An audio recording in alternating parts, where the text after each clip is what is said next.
If a company gave you a bad advice for 40 years and it helped fuel obesity and diabetes epidemic, you would expect a public apology, right? But instead, they quietly changed the rule, flipped their own food pyramid upside down, and hope you wouldn't notice. That's exactly what is happening with the new US dietary guideline.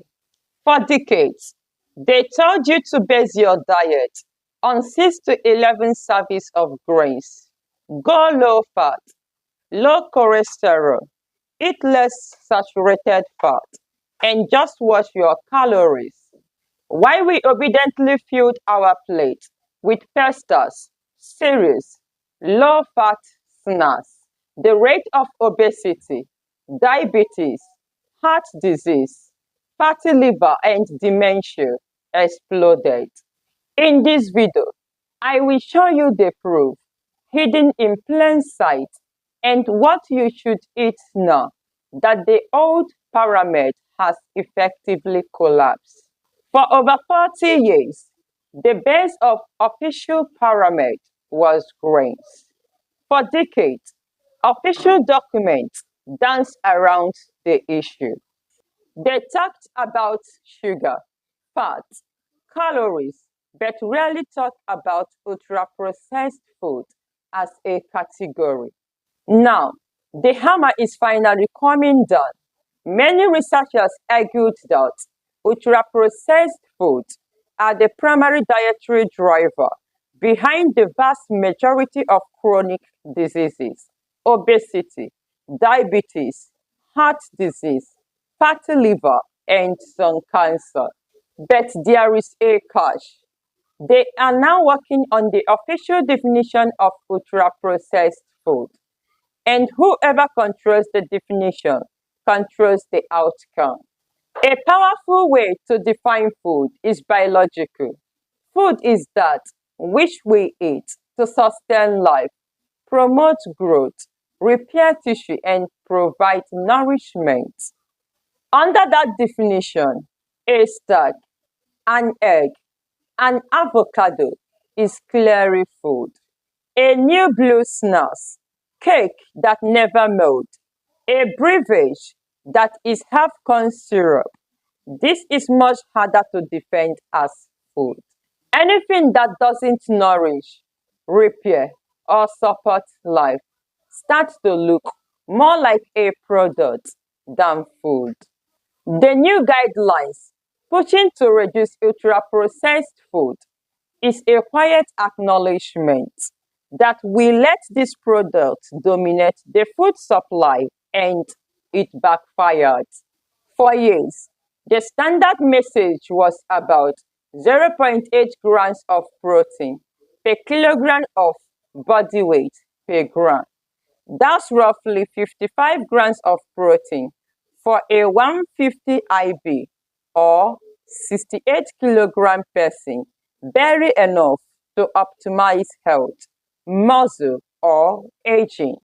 The updated recommendation from leading nutrition researchers and what many expect to influence the new guidelines are now in the range of 1:2 to 1:6 grams of protein per kilograms of body weight, especially for older adults, active people, or anyone trying to lose weight and keep muscle.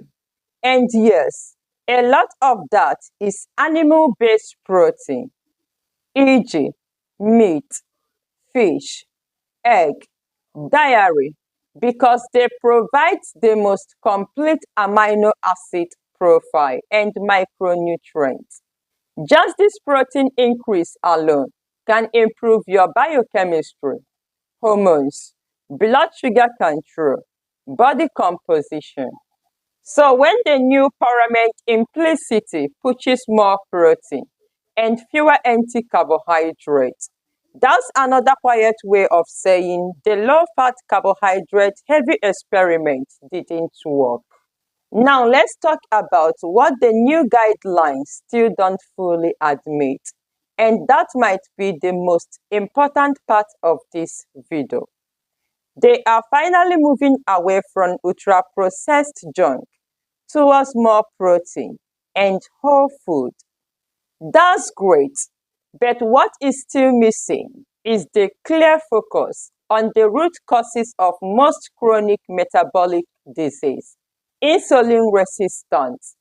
Every time you eat, even healthy food, you trigger an insulin response. If you eat all day, your insulin stays elevated for the most of the day. Over time, your cell responds by becoming resistant to that constant signal.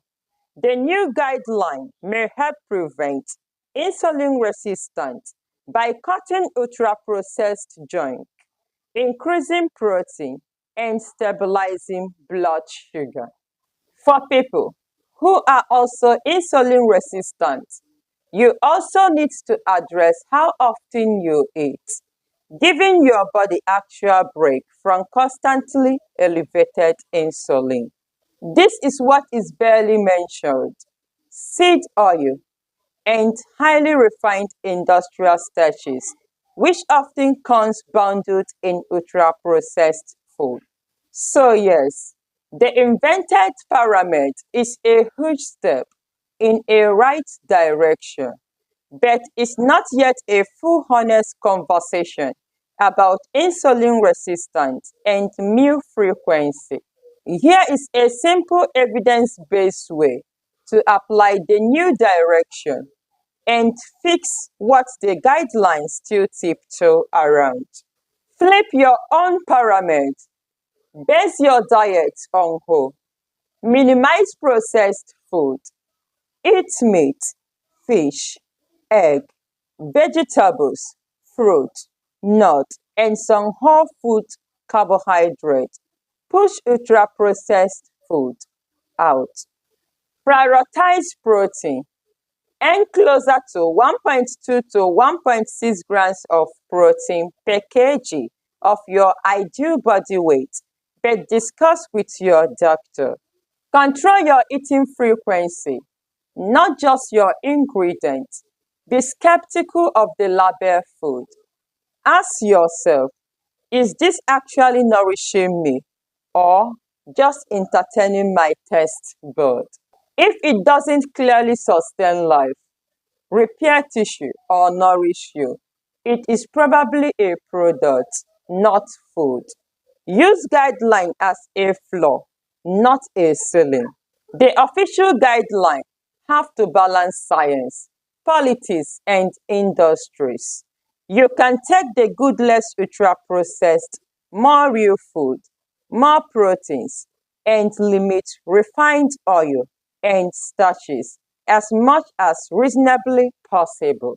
They are admitting through their actions, not their words, that the old advice was deeply flawed. Now it's up to you to decide if you will wait for slow corrections every 5 years or use what we know right now to fix your own plate. Take care of yourself and don't let a 40 years old food pyramid decide your future. I also did a video on the number one most dangerous carbohydrate in the world. I will link it up here and in the description below. Do well to click on it. Subscribe for more health tips and see you in my next video.